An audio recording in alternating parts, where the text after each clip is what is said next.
Assalomu alaykum, hurmatli televizor ko'rguvchilar. Yaxshimsizlar? Dunyo qurultiyi Tor televiziyasining kunlik xabarlar programmasiga hammanglar xush kelibsizlar. Men İftihar Abdurashid. Bugun payshanba. Hurmatli ko'ruvchilar, tövəndə diqqətinizlər kunlik xabarlar programmamızın təfsilatında bo'lsin. Dunyo Uyg'ur qurultiyi rahbarlarining Birlashgan Davlatlar Tashkilotidagi faoliyati davom qilmoqda. Navbatda Shveysariyaning Jeneva shahridagi Birlashgan Davlatlar Tashkilotida 59. navbatlik kishilik huquq kengashi davom qilayotgan bo'lib, 6-oyning 16-kunidan 7-oyning 9-kunigacha davom qiladigan bu kengashda kishilik huquqqa doir umumiy dokladlar, mavjud xavf-xatarlar va navbatdagi jiddiy vaziyatlar, xalqaro mutaxassislarning munozir modellari, maxsus munoziralar, ayollar va bolalar huquqi, dunyoning har qaysi joylaridagi kishilik huquq dafsanchiliklari, Xitoyning kishilik huquq ahvoli, Uyg'ur, Tibet, Myanmar, Palestin masalalarini cho'rdab navbatdagi kishilik huquqqa doir tub masalalar muzokara qilindi ekan. Bu munosabat bilan Dunyo Uyg'ur qurultayining raisi Turg'unjon Alovuddin, qurultayning sobiq raisi Dolqin Aysa, qurultayning tashqi ishlarga mas'ul muavin raisi Zumratay Erkin, qurultay ijroiya komitetining raisi Roshan Abbas, qurultay uchur axborot markazining mudiri va qurultayning arab tili bayonotchisi İftihar Abdurashidlardan tashkillangan bir hay'at mushu oyning 1-kuni Jenvaga yetib kelgan edi. Bugün biz BDT'nin içinde muhim yığınlara katlaştık. Düştüm burun kişilik hukuku münasebetlik uğurlaştırılgan iki yığın katlaştık. Onun dinkin Uygur Hareket Teşkilatı ile Halkara Kişilik Hukuk Servisi degen teşkilat uğurlaştırılgan Xitayning chegara halkıgan bastırışıga karşı onu düşünüş ve ona karşı hareket edip beriş degen mazmundaki muhim bir yığın katlaştık.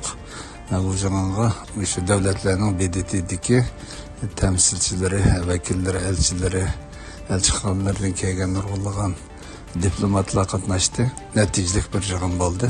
Ondan başka yana BDT'nin içinde iki yığınga katlaştık. Bu yığının birisi Tibet'nin keleceği hakkında etkizilgen yığın. Demek biz bu Jeneva'ya kelgenden bu yan her gündeki bir kançı yığınga katlaşıp Uygurlarının beşik kelgen ağır külüne hakkında, erkek kırgınçılık ve onun toxtışının çağrı tedbirleri hakkında özümüzün fikirlerini oturup koygan bulduk. Evet yine BDT'de etkizilgen bir kançı yığınga katlaşımız ve onun en mühimi dini erkillik boğulgan halklarının dini erkillikinin buluş gerekliki. Yani dini erkillikinin insan hayatına ait mühimliği hakkında bir yığın boladı. Bunu da ben söz kılmakçı. 2 iyul düştün keyin yana Uyghur Hareket Teşkilatı, Kishilik huquq mulozimati tashkilotining birlikda o'rinlashtirishi va Dunyo Uyg'ur qurultiyi, kishilik huquqni qo'g'dash tashkilotlari, Tibet, Hong Kong tashkilotlari birlikda Jenevada Xitoyning chegara halqagan bostirishlari to'g'risida muhokama yig'ini o'tkazgan. Yig'inning ichilish so'zini Dunyo Uyg'ur qurultiyining raisi Turg'unjon Alovuddin qilgan bo'lib, u so'zida munolarni o'ttirib qo'ygan. Men Dunyo Uyg'ur qurultiyining raisi bo'lish sifatim bilan davlat halqagan bostirishni nihoyat yaxshi tushunaman. Amaliyotda u faqat bir aniq hukm emas. U biz boshdan kechirgan kurash hayotimizga bevosita ta'sir ko'rsatadigan intayin konkret reallik. Men Xitoy hukumatining chet ellarda o'z chegarasida emas, dunyoning har qaysi joylarida bizni jimiqtirish, qo'rqitish va bostirishga uringanligiga shohid bo'ldim. Bu xil bostirish shakli ko'zitish, tahdid silish, to'rda parakanchilik silish, oila a'zolaridan o'chilish, hatto tutqun qilish va majburiy qaytarish qatorliq usullar orqali o'zini namoyon qiladi. Biz Uyg'urlarga nisbatan Xitoy hukumati elib borgan davlat halqagan bostirish ko'p qatlamliq. Yevropa, Amerika, O'rta Sharq, hatto Afrikada Xitoy hukumati Uyg'ur faoliyatchilarini nazorat qiladi, tahdid soladi va sukut qilishga zo'rlaydi. Bizning eng asosli kishilik huquqimiz, so'zlash huquqimiz hatto bu yerdami tahdidga duch kelmoqda. Chunki ba'zilarimiz BDT binolardan qo'g'lab chiqarildik, hatto qo'lga ilindik. Xitoy nurg'un Uyg'ur oilalarini chet ellarda go'rga ilyotdi va ularni bizga qarshi qoral sifatida ishlatyotdi. Biz har kuni so'zlasang opang yoki tuqqanlaring o'ladi, qarshilik ko'rsatsang tuqqanlaring turmaga kiradi degandek tahdidlarga duch kelamiz. Xitoy chet eldagi qonunsiz soqchixonalarni ishlatib parakanda qiladi va nazorat qiladi. Bu faqat zulm bo'lib qolmasdan, u bir xil psixikalik qiynash. Men o'tgan yili oktyabrda o'tkazilgan 8-ci navbatlik umum vakillar qurultayimizning oldida Dünya Uyghur qurultayining raisligiga qatnashadiganligini e'lon qilganimda, qarindoshlarim Xitoy soqchilarining tahdidiga uchirdi. Ammo biz bu yerda haqiqatni so'zlaymiz. Biz davomli kurash qilamiz. Davlat halqigan bostirishga qarshi turishning birinchi qadami qo'rqmaslik.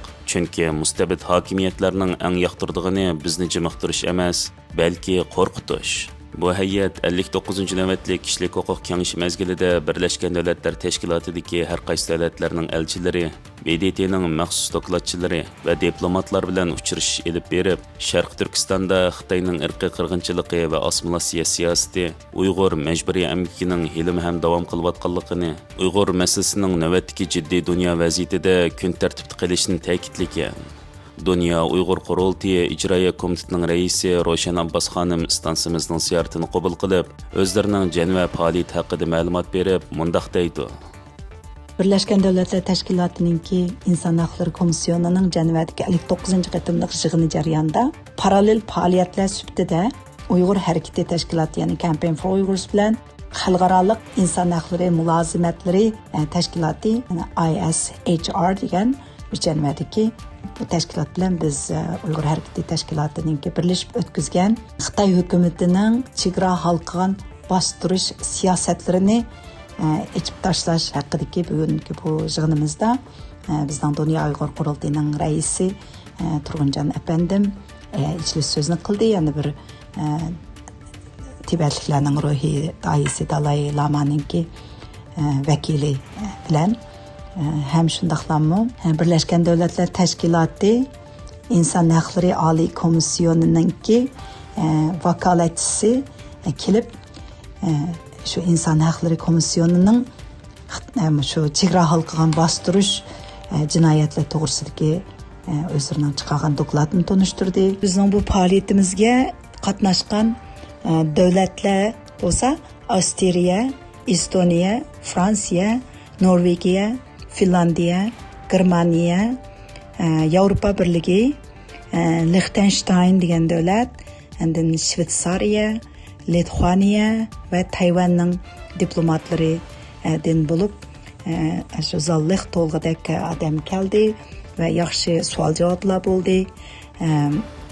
Men bu so'zlagan so'zimda Xitoy hukumatiningki bizga qanday qilib endi Uyg'ur faoliyatchilariga, Uyg'ur tashkilotchilariga qartilayotgan bu Xitoyningki chegara halqigan bostirish siyosatlarining bevosita tahdidi va tuhmatlarini so'zildim. Mening so'zlagan so'zimda yana diplomatik va iqtisodiy jazolar orqali Birleşken Devletler Teşkilatı'daki a'zo davlatlarning Xitoyning shu insoniyatga qarshi jinoyatlari ve devlet halkıgan bastırışları üstüden Xitayni javobgarlikka tortish to'g'risida tavsiya berdik ve üçüncüsü bo'lsa Birleşken Devletler Teşkilatı'da Xitayning chegara halkıgan bastırışıga münasebetlik bir alohida special rapporteur yani alohida bir mas'ul kishi qo'yishini talab qildik. Faaliyet jarayonida mazkur hay'at Angliyaning Birlashgan Davlatlar Tashkilotida turishliq diniy e'tiqod erkinligi alayda vakili David Smith bilan ko'rishib, Xitoy hukumatining Uyg'urlar ustidan sodir qilgan vahshiyliklari, qirg'inchilik jinoyati haqida ma'lumot bergan. Stansimizning Janvadan olgan xabariga qaraganda, bu hay'atning Janvadagi faoliyatlari mush haftaning oxirigacha davom qildigan bo'lib, bu qitimqi 59-ci navbatlik kishilik huquq yig'ini mezgilida bir yurish lobby faoliyatlari olib bordi ekan.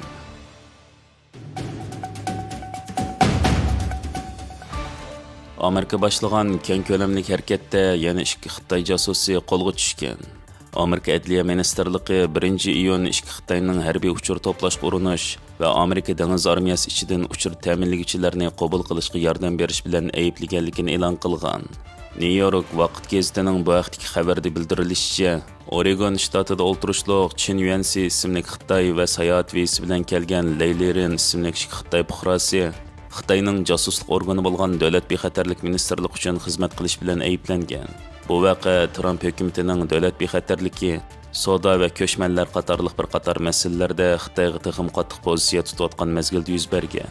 Amerika Adliya ministri Pampondi bu vaqtdagi bayonotida Adliya ministerligi dushman davlatlarning davlatimizda jasus o'rinlashtirishiga qarab turmaydi degan.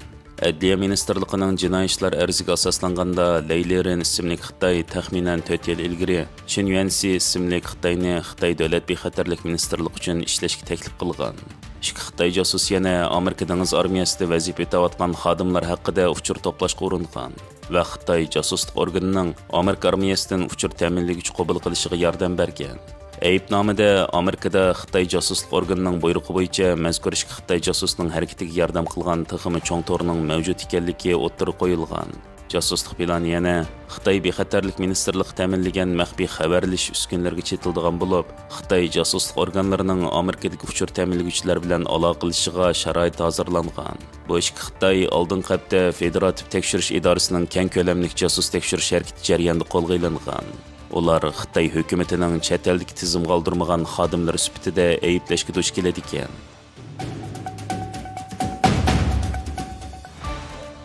Xitoy bargan sari xalqarada yetim qilishga qarab mangmoqda. Wang Yi Yevropa qilgan 7 kunlik safarida Yevropa ittifoqi, Belgiya, Fransiya va Germaniyaning yuqori qatlam rahbarlari bilan uchrashib, Trump hukumatining yuqori tamojna beji siyosatiga qarshi ittifoq tuzish uchun elib borgan ziyorati mag'lubiyat bilan oxirlashgan. Fransiya agentligi bu vaqtda bu safar Xitoy tashqi ishlar ministri uchun xayrli bir safar bo'lmadi. Chunki Yevropa ittifoqiga a'zo 27 davlat va Yevropa ittifoqining kuch manbasi bo'lgan Belgiya, Fransiya, Germaniyalar Xitoydan tadrijiy uzoqlashib, Amerika bilan hamkorlashish yo'lini tanlab bo'lgan deydi. Amerikaning Xitoy qo'ygan yuqori tamojna beji 9-iyuldan boshlab rasmiy ijro qilinadigan bo'lib, bu Xitoyni nurg'unlagan davlatlar bilan bo'lgan hamkorliklardan uzoqlashishga majburlaydi ekan.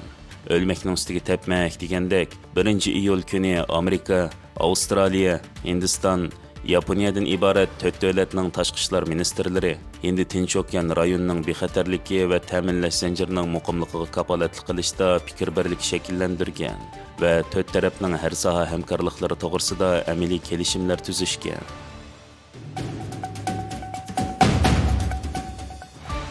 Amerika hukumati Tibetlarga beradigan 7 million dollar fondini asliga keltirgan. Tibetlarning surgindagi eng chong ma'muriy organi bo'lgan Tibet markaziy hukumati prezidenti Sikyong bayonot e'lon qilib, Amerika hukumatining ilgirki Tibetlarga beriladigan yordam fondini qisqartish planini amaldan qoldirib, mazkur Tibet tashkilotiga beradigan 7 million Amerika dollarlik yordam pulini asliga keltirganligini e'lon qilgan.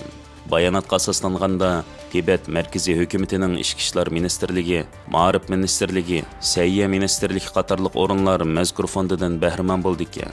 Bu yordamning 6 million dollari Tibet fondi orqali 1 million dollar bo'lsa bevosita ta'minlandi ekan. Hurmatli ko'ruvchilar, yuqorida diqqatingizga kunlik xabarlar programmamizning tafsilotini sundik. Kelar qatimliq sonimizgacha ko'rishgich omon bo'lgaysizlar.